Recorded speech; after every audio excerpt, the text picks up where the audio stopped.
사도행전 9장 19절에서 22절까지 보겠습니다. 그리고 그는 음식을 취하여 건강하게 되었다. 그는 함께 하는 원인이 되었다. 그 다메섹 안에서 제자들에게 몇 날을 이게 많은 날은 아닌 것 같아요. 사울은 3일 동안 먹지도 보지도 마시지도 못하였습니다. 그리고 아나니아 안수를 받고 눈에 비늘 같은 것이 벗겨져 볼 수 있게 되었습니다. 그리고 성령이 충만하게 되었고 세례를 받았습니다. 눈을 보게 되었고 성령 충만하게 되었고 세례를 받았습니다. 사울은 음식을 먹고 건강하게 되었습니다. 사울이 먹은 음식은 물질적인 음식뿐 아니라 영적인 음식도 있습니다.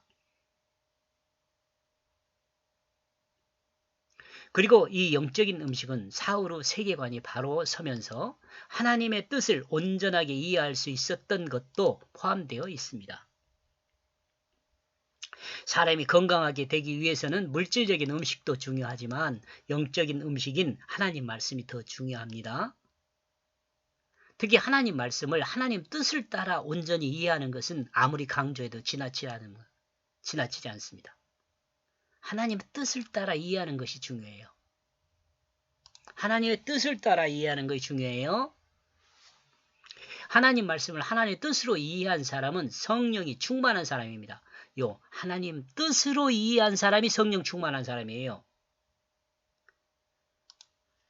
성령 충만한을 이상하게 알아들으면 안 돼요.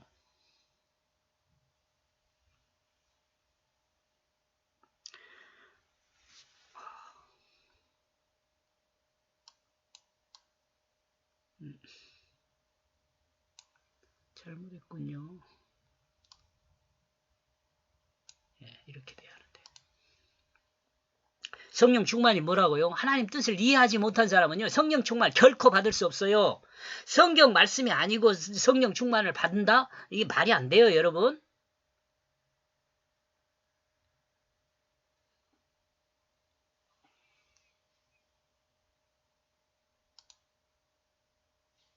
속아 넘어가면 안 돼요. 영을 이상한 것으로 이해하면 안 돼요. 영이 뭐냐? 뜻이에요, 뜻.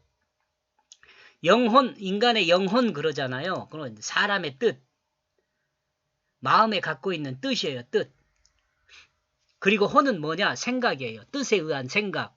하나님은요, 뜻 자체가 생각 자체예요. 그러니까 성령 그래버려요. 근데 인간은요, 뜻하고 생각하고 막 혼합돼 있어요. 생각이 늘 바뀌어요. 왜요? 뜻이 온전하지 않으니까. 인간의 뜻은 온전하지 않아요. 그러니까 이 온전하지 않는 뜻을 성령으로 바꾸는 거죠. 그게 인생을 새롭게 거듭나게 하는 거죠. 하나님 말씀은 뜻을 따라서 거듭나게 하는 거에 성령 받는 거잖아요.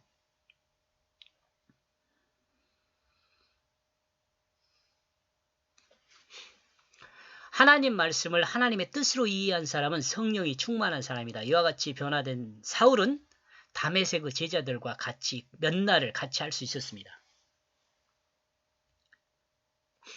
20절. 그러므로 그는 즉시 그 회당들 안에서 그 예수를 증거하고 있다. 왜냐하면 그가 그 하나님의 그 아들로 있기 때문이다. 이 바울은요, 이제 사울요, 아직 사울 이름이 바뀌지 않았죠. 성경에서. 이 사울은요, 구약에 능통한 사람이잖아요. 구약에 능통한 사람이에요. 그러니까 하나님께서 이 시각을 딱 바꿔주는 순간 구약이 쫙 깨지는 거예요. 여러분 그런 말 있잖아요. 구슬도 깨어야 보배라고. 그런 말 있잖아요. 예, 그 편협적으로 알고 있던 구약의 지식들에 고민하던 그 구약의 지식들에 사울이 고민 많이 고민 많이 했어요. 사울도. 도대체 인간이 어떻게 영혼을 구원받을 수 있는가? 영생에 대한 고민이 많았어요. 사울도. 그 영생의 그 고민이 많았기 때문에 예수 믿는 사람들을 많이 핍박했거든요. 그 핍박하는 것이 뭐였냐면 더 열심히 하나님을 섬기기 위해서 그렇게 한 거예요. 고민이 그렇게 많았던 사람이에요. 왜 그렇겠어요? 구약 말씀이요. 꿰어지들 않아요.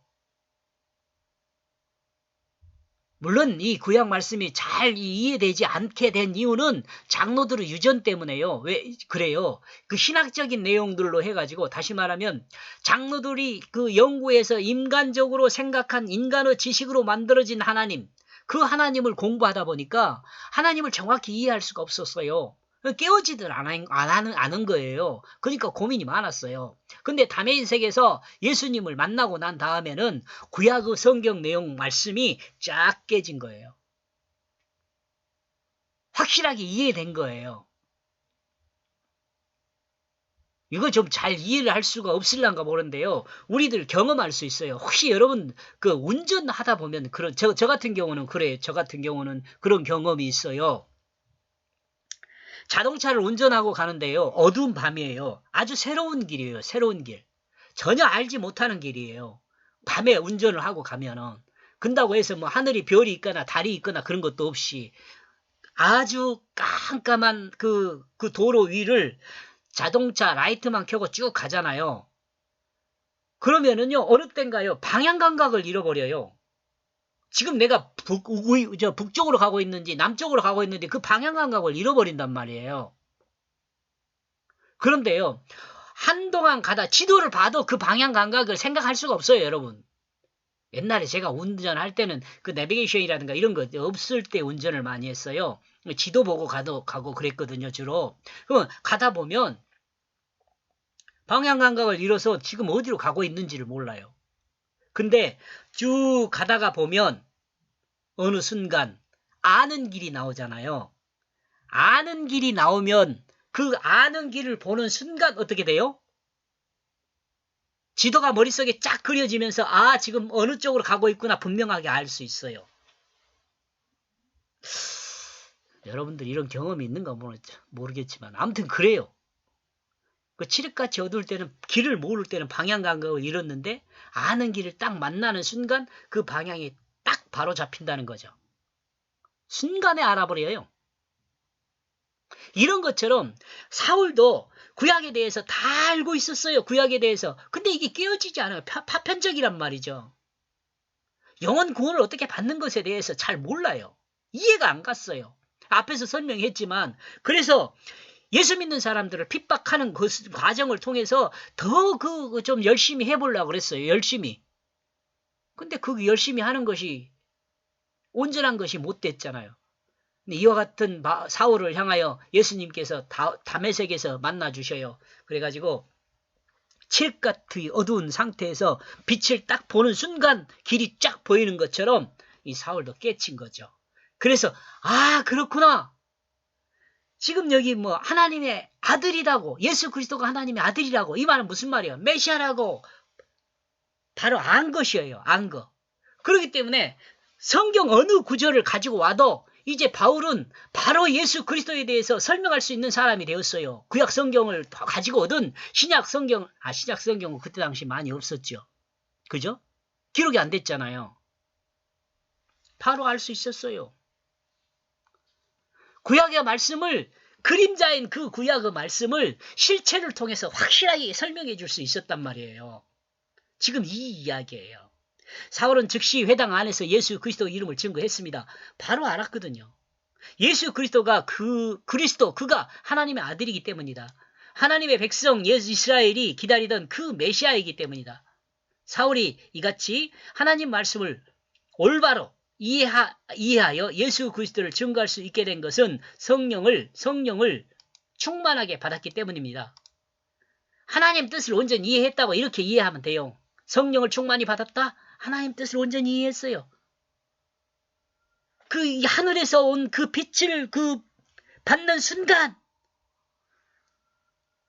구약 성경의 그 말씀들이 예수 그리스도를 통해 쫙 풀리게 된 거예요. 이 성령 충만했다 그래요. 여러분 성령 충만 이상한 소리 하면 여러분 성령에 대해서 이상한 소리 하면 여러분 아무튼 그렇습니다. 알아듣는 사람은 알아들을 것이고 못 알아듣는 사람은 뭐 어쩔 수 없죠. 뭐 어떻게 할 거예요. 제가 여러분에게 성령을 막 집어넣어 줄 수 있는 게 아니에요.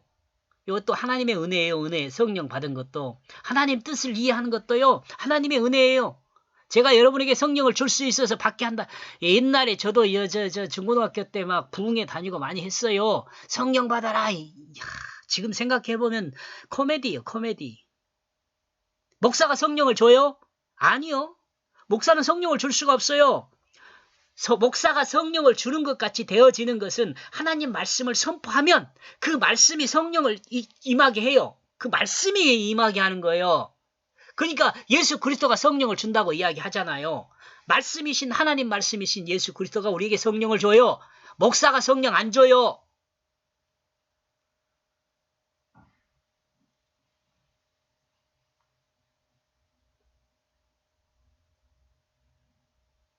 성경을 장로드로 유전을 따라 이해하지 않고 하나님의 뜻을 따라 이해할 수 있기 때문에 그렇습니다. 누가요? 바울이요? 사울이요? 21절. 그러므로 듣고 있는 모든 사람이 놀라고 있다. 그리고 그들은 말하고 있다. 그 예루살렘에서 사람들을 파괴했던 그 사람이 아니냐. 거기서 이 사람을 부르는 자들을 그 이름을 부르는 자들, 그 이름을 부르는 자들을 여기를 향하여 온 것 또한 이게 거기서 그 이름을 부르는 자들을 파괴했던 그 사람이 아니냐 이 말이에요. 여기를 향하여 온 것 또한 그 자신들을 대제사장을 향하여 끌고 가기 위해서가 아니냐. 그러니까 사울이 다메섹에 온 것을 이미 소문 나갖고 다 알고 있었던 것 같아요. 그죠?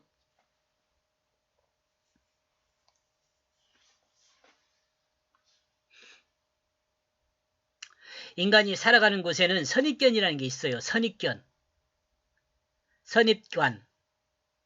알고 있는 경험된 지식을 쉽게 바뀌지 않는다는 선입관이라는 게 있어요. 알고 있는 지식. 여러분 이거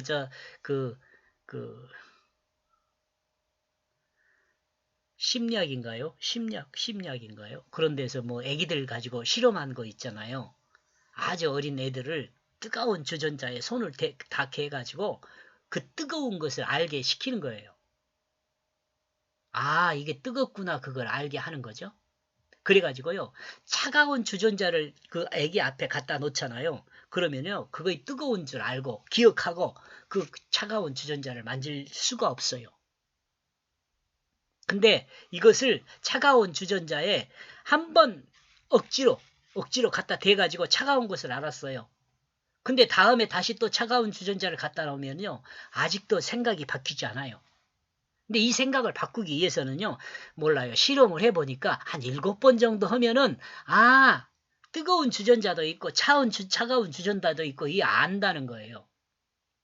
근데 이 선입관이 있는 사람들은요, 이걸 바꾸기가 얼마만큼 힘들냐면, 새로운 경험을 7번 정도 해야지 바뀐다는 거예요. 물론 이제 좀 어른이 되면 좀 덜 하겠죠. 아, 이거 뜨거운 것도 있고, 차가운 것도 있고, 그러구나. 근데 우리가 이 인간의 지식으로 갖고 있을 때에는 이것이 쉽게 선입관이 바뀌질 않아요. 한 번 경험해가지고는요, 바뀌지 않아요.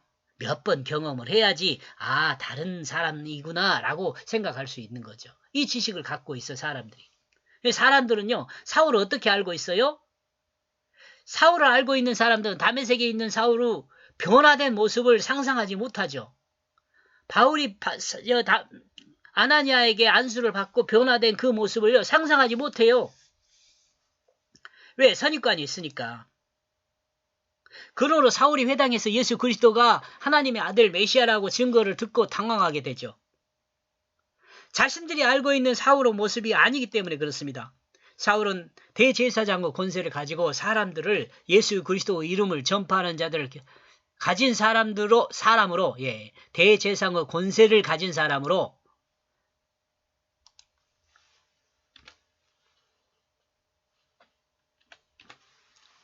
예수 그리스도의 이름을 전파하는 자를 결박하여 예루살렘을 끌고 가려고 온 사람으로 알고 있어요. 다메섹에 있는 지금 회당에 있는 사람들이요. 그런데 사울 자신이 예수를 증거하는 사람으로 회당에 서 있어요. 그런데 사울 자신이 회당에서 예수를 증거하는 사람으로 지금 서 있어요. 그러니까 이 사람들이 당황할 수밖에 없죠. 복음을 전하는 자가 고향에서 인정을 받지 못하는 원인이 여기에 있습니다. 이 선입견 때문에 그래요. 예수님께서 이 말씀 하셨잖아요. 나사렛에 가가지고 예수님이 그 자란 그 곳이잖아요. 나사렛에 가서 복음을 전가하니까 예수님을 향하여 뭐라고 하냐면 저 목사 아들 아니야? 이렇게 말하는 거예요.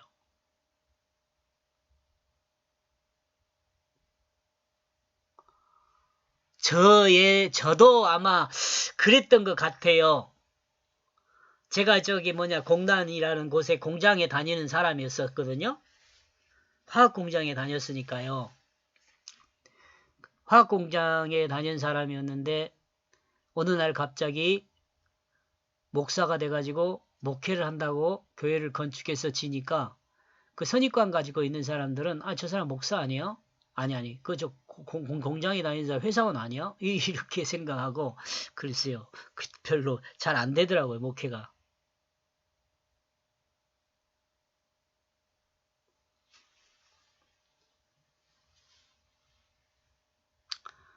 아무튼 이 선입권이라는 것, 그리스도인은요, 이런 선입권을 가지고 사람과 관계하면 안 돼요. 이 내용도 아마 내가 설명을 했을 것인데, 예. 복음을 전하는 자가 고향에서 인정을 받지 못하는 원인이 여기에 있다고 생각합니다. 사람들은 선입관이 새로워진 그 사람의 모습을 오해하게 되기 때문에 그래요. 잘못 해석하기 때문에 그런단 말이에요. 오해. 잘못 해석하는 거예요. 새롭게 세워진 사람을. 그리스도도 주님도 예수님도 고향에서 인정을 받지 못했죠. 22절 사울은 더욱 힘있게 할 수 있었다. 그 다메섹 안에 사는 그 유대인들의 마음을 어지럽히고 있다. 왜냐하면 예수가 그 그리스도라고 증거하고 있기 때문이다. 이제 충돌이 일어나겠죠. 유대인들하고. 여기 이 유대인들이 어떤 유대인들, 거룩한 유대인이라고 말하고 있지 않잖아요. 그러니까 이 유대교의 유대인이에요. 이해하죠? 이 맨 처음에 복음이 출발하면서요, 예루살렘에서 전파될 때 그 유대인하고 예수를 믿는 사람하고 어떻게 구별했냐면, 거룩한 유대인은 예수를 믿는 사람이고, 그냥 유대인은 유대교를 믿는 사람이고, 이렇게 이해하면 돼요. 물론, 다메섹 안디옥에 가가지고 이 그리스도인이란 말이 사용되면서는 이제 그게 좀 바뀌지만, 이해하죠? 회당에 모인 사람들은 유대교인들입니다. 유대인들입니다. 유대인 회당에 모인 사람들은. 그런데 이 유대인들을 대상으로 예수 그리스도가 하나님의 아들로 유대인들이 기다리던 메시아라고 사울이 증거하고 있습니다. 그러므로 유대인들은 그 마음이 혼란스러웠습니다. 사울을 통해서 기대한 그 신앙이 정반대로 바뀌어 유대인들한테는 뭐 어떻게 보면 정반대가 돼버린 거죠. 대부분 유대인들은 예수를 부정합니다. 지금도 그러잖아요. 사울 역시 예수를 부정했던 사람이었죠. 그런데 사울이 예수를 인정하고 있으며 예수 그리스도가 하나님의 아들이며 유대인들이 기다리는 그 구원자 메시아라고 증거하고 있으니 혼란스럽고 놀라지 않을 수가 없죠. 이렇게 해서 19절에서 22절까지 내용을 정리를 하면은요. 사울은 예수가 메시아라 하여 유대인들 마음을 어지럽게 했다. 이렇게 정리해 보았습니다. 여기까지 보겠습니다. 고맙습니다.